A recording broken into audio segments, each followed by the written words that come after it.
Hi everybody, welcome to the final lesson, kind of 2 lessons. I'm just going to do a quick chat with you and show you a couple of links. Today's lesson and tomorrow's lesson. So today's lesson is basically planning what you want to cook, and tomorrow's lesson would be cooking it. Now, if we were in school, that was the whole school. I know there are some children in school, they won't be able to do this, I'm afraid, but the plan was to have a company called Travelling Kitchen coming in. Some of you might have worked with them in younger years, I'm not sure. Called Travelling Kitchen, and between them, us, you, we would have created a vegetarian feast. So it's kind of up to you now, guys. So as to what you want to do, what you want to get out of this.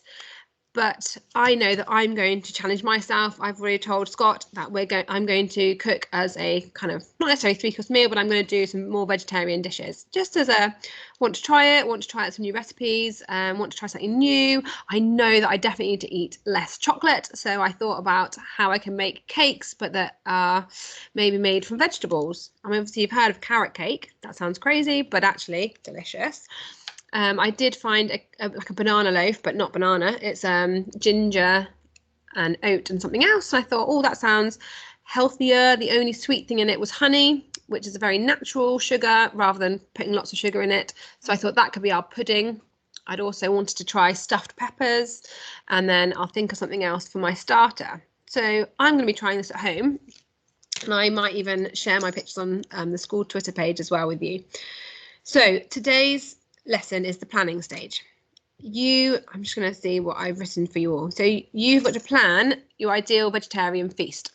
It could be just one dish, that's fine. So, stuffed peppers, it could be a vegetable soup. It could be like a loaf of some sort, a kind of bread.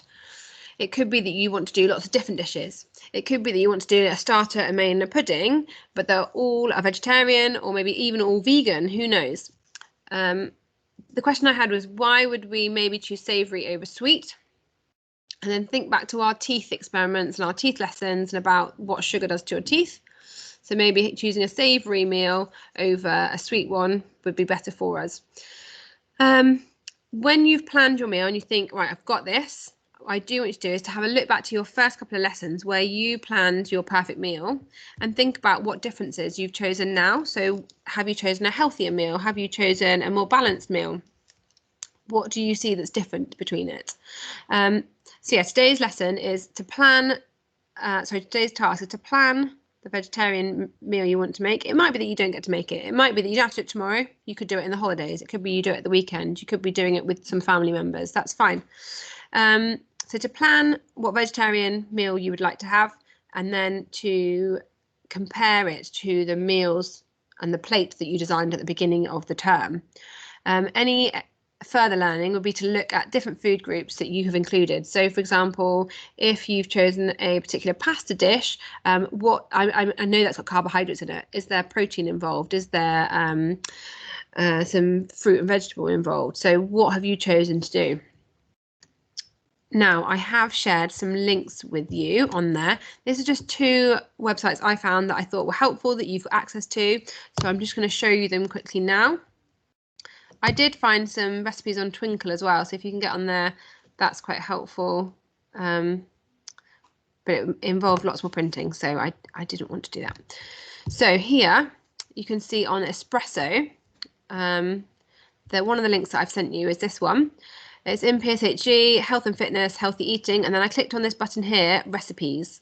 So there's just some for energy, for your bones and teeth, and different recipes from different schools. So you could click on either of those and they will take you. So for example, a Popeye pizza, if we clicked on it, it tells you about your safety, what you'll need, the ingredients, and then step-by-step instructions. Oh, you could design your own pizza, that'd be great. The pizza dough would be quite similar potentially to our bread dough that we made a few weeks ago, and then you could put exactly what you wanted on top of there. That's a great one.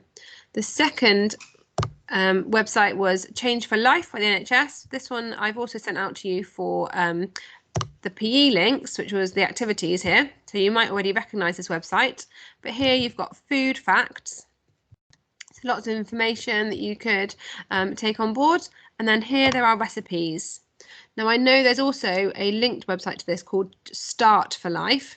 which is all about babies when they start eating. So I know that I use that one for lots of ideas for Albie when he was first eating. But this has got, you can click on breakfast, lunch, dinner, puddings, lunchbox, or barbecue and picnic. And it's got lots of different ideas for what you could cook. So if you're looking for something, even like a smoothie, smoothies are great. You can even put vegetables and things in a smoothie and you wouldn't even know about it. Here we go, a carrot and courgette muffin. Again, a muffin sounds sweet to me, but carrots actually are quite sweet. So that would actually still taste pretty delicious, I reckon. But there's lots and lots of food that you can see here as ideas if you're stuck for them. But I'm sure lots of you have very rich backgrounds as to what foods you eat, and I'm sure you've got lots of lovely ideas already, and it would be great if you could share some of the pictures of what you do actually cook. Okay, so today is the planning section. Tomorrow's lesson, which I'm not making another video for because I'm just going to use it on here as well, is where you actually get to cook it. Now, I've said you don't have to do it on the Friday if you don't want to, that's fine. You could do it when you've got time, when you've got family free to help you, but maybe cooking as a family, cooking with a sibling, cooking as a treat for somebody. So I'm just going to look for the final thing is to get cooking. This doesn't have to be done on the Friday, but to cook vegetarian dishes that you planned in the last lesson and to enjoy it. And that is it for this term. I hope you've enjoyed the lessons and I hope you have learnt lots. I know that I have learnt so much this term, and I know the other teachers have who have been marking your work or looking at your work or working with you. But yeah, and I hope that, I know it's been a strange and a tough term, but I hope that you have still really enjoyed it and that it's been okay for you all. But that's it from me. I'm looking forward to hearing about all your cooking adventures. Okay, bye everyone.